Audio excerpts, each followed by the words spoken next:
Breaking news today. Despite years of promises and numerous investigations, the identities of the powerful figures linked to Epstein remain undisclosed. Both political parties continue to evade providing real answers. Why is the truth still inaccessible to the American public? Hello, and welcome to That News Show, where we discuss the latest facts, fakes, and hypocrisy as reported by the legacy media. Let's roll the tape. MSNBC reports that despite a Wall Street Journal article, Trump denied being informed by Bondi about his inclusion in the Epstein files. This raises a critical question. Why, after years of promises and exhaustive investigations, are we still in the dark about Epstein's ties to influential figures? Americans are urged to trust the Justice Department, yet transparency remains elusive under both political parties. The previous Democratic administration was accused of exploiting secrecy, and now the same establishment expects us to take their word at face value. Who is truly being protected here? Here we go.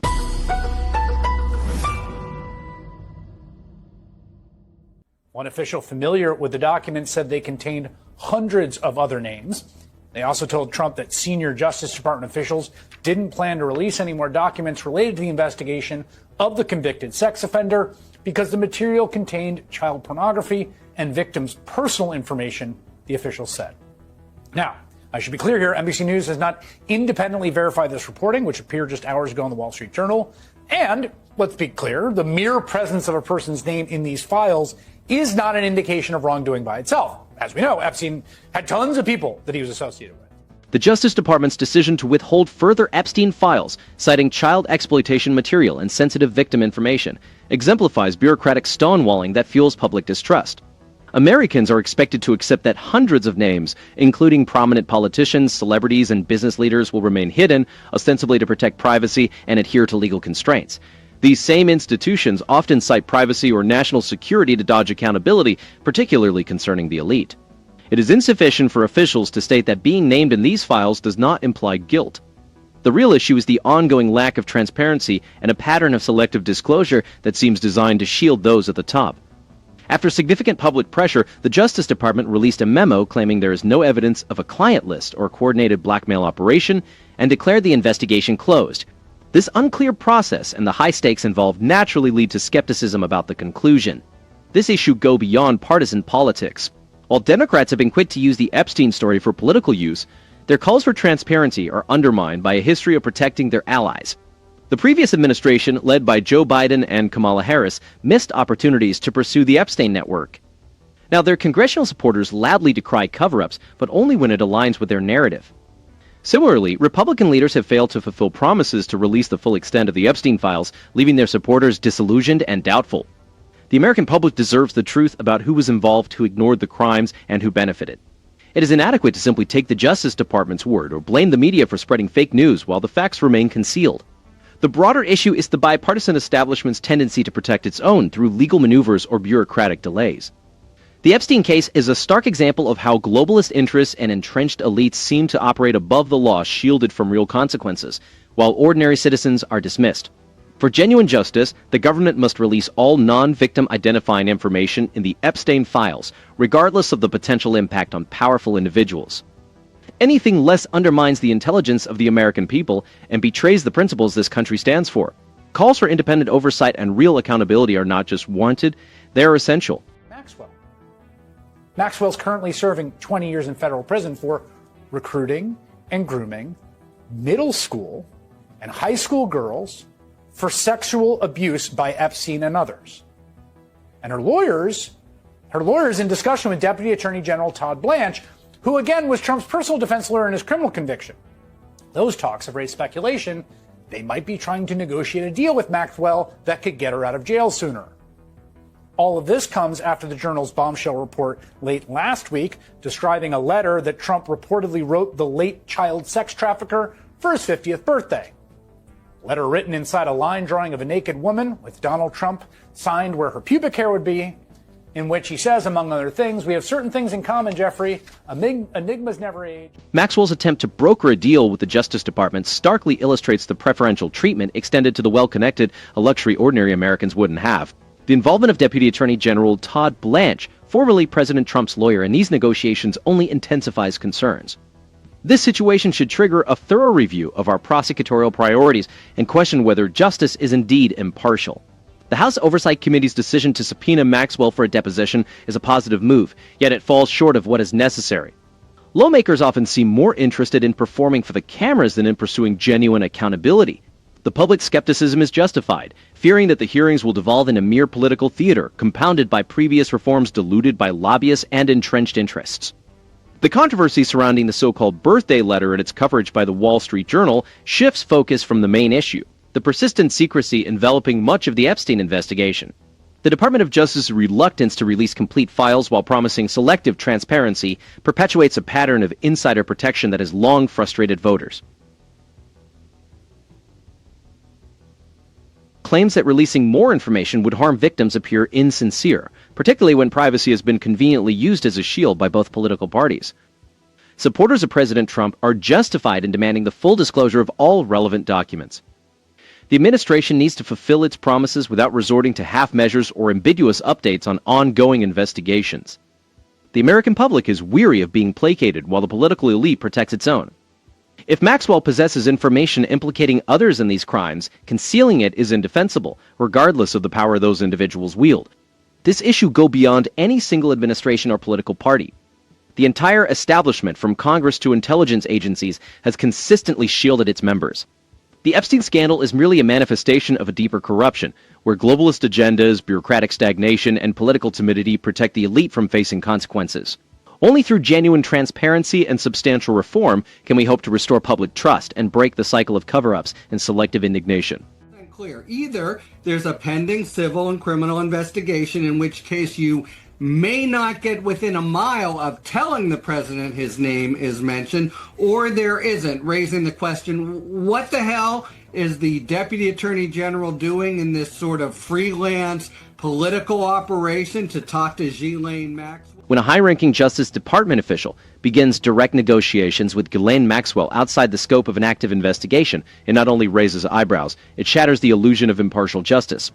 This situation presents a division. Either there is an ongoing criminal case which should be conducted with strict adherence to legal standards, or there isn't, and we are witnessing bureaucrats acting independently for political gain. Such actions severely undermine public trust in our institutions. MSNBC's coverage of this story leans heavily into the spectacle, yet lacks the rigorous fact-checking and balanced analysis that viewers deserve. The network often amplifies Democratic talking points and focuses on alleged contradictions in the Trump administration's approach, while ignoring the previous administration's failure to seriously pursue Maxwell or Epstein's network.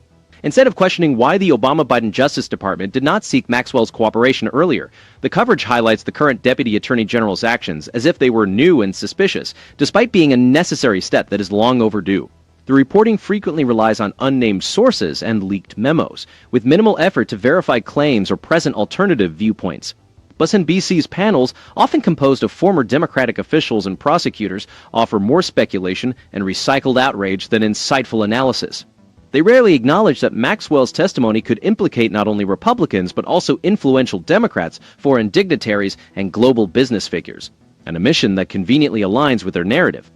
Visually, the broadcast uses dramatic graphics and split-screen shots of Trump and Maxwell, suggesting a direct connection without solid evidence.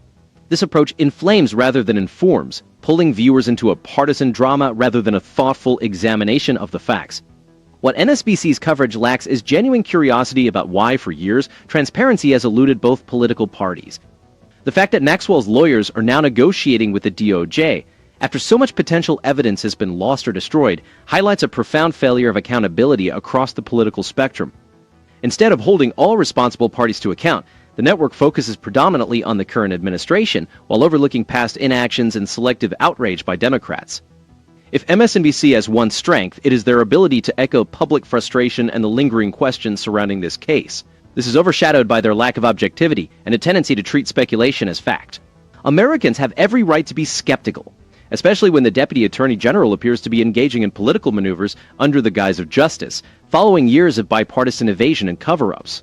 Until the media demands complete answers from all involved parties, and until Congress ceases to treat these hearings as mere political theater, the public will continue to see these investigations as nothing more than a spectacle, one that protects the powerful and leaves ordinary citizens in the dark. This is not merely a failure of one party or administration.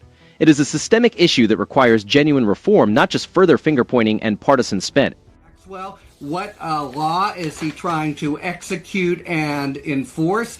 you may not tell. There are instances. Recall Comey telling Trump as he was coming in, he's in the Russia papers, but that's because of a specific exception. If there's a pending criminal civil investigation, you may not let them know at all. And I really don't know what Blanche now even purports to be doing. What is the economic implications of ongoing secrecy and bureaucratic maneuvering extend well beyond mere political theater.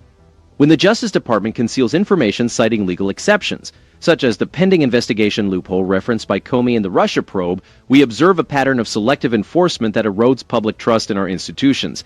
This isn't merely about legal technicalities, it directly impacts public trust and consequently the economy. Seeing the rules bent for the powerful shakes consumer confidence.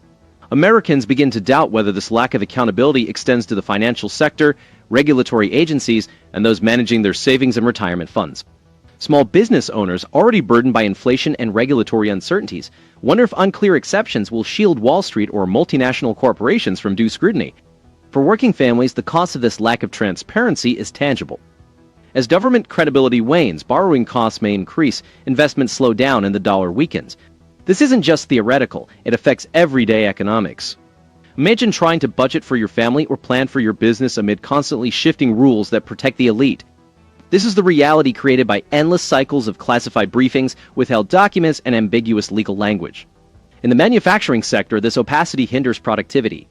Companies are reluctant to invest in new projects if they suspect that regulatory decisions are made behind closed doors, influenced by political connections rather than fair competition. Similarly, the energy sector, already struggling from previous anti-growth policies, sees little reason to expand when bureaucrats can arbitrarily decide outcomes. The agricultural community also suffers from this uncertainty. Farmers and ranchers rely on stable markets and predictable regulations. When Washington plays favorites, it's rural America that bears the cost, not the coastal elites who often benefit from selective enforcement. Financial markets thrive on clarity and predictability. When the mission of the Justice Department becomes murky, leaving even seasoned attorneys like Blanche perplexed about the laws being enforced or the objectives pursued, investors hesitate. This results in fewer jobs, slower wage growth, and reduced opportunities for ordinary Americans. The previous administration's tendency to hide behind legal exceptions has set a dangerous precedent. Now, as these tactics continue to protect the politically connected, it is Main Street that suffers. The American people deserve a government that operates transparently, not one shrouded in redacted memos and evasive denials. If we are truly committed to restoring faith in our institutions and revitalizing the economy, then every government agency must adhere to the same standards of transparency and accountability expected of the private sector. Anything less will only lead to stagnation and deepen public cynicism. That's another interesting spin by the news media. Why do we continually receive the same tired excuses from those in power, regardless of who's leading? The American people are expected to sit quietly and trust the experts. But when the curtain is pulled back, it's clear that the same elite circles are protecting themselves. The previous Democratic administration, led by Biden and Harris, mastered the art of secrecy and evasion. Now with President Trump at the helm, we anticipate better. If Republicans seek our trust, they must provide genuine transparency, not empty promises. Ordinary Americans deserve honest answers, not another cover-up. The truth isn't partisan, so why does it seem that everyone in power is afraid of it? We would be happy to hear your comments. Please don't forget to like and subscribe. Until next time, we will be watching them for you. That's all, folks.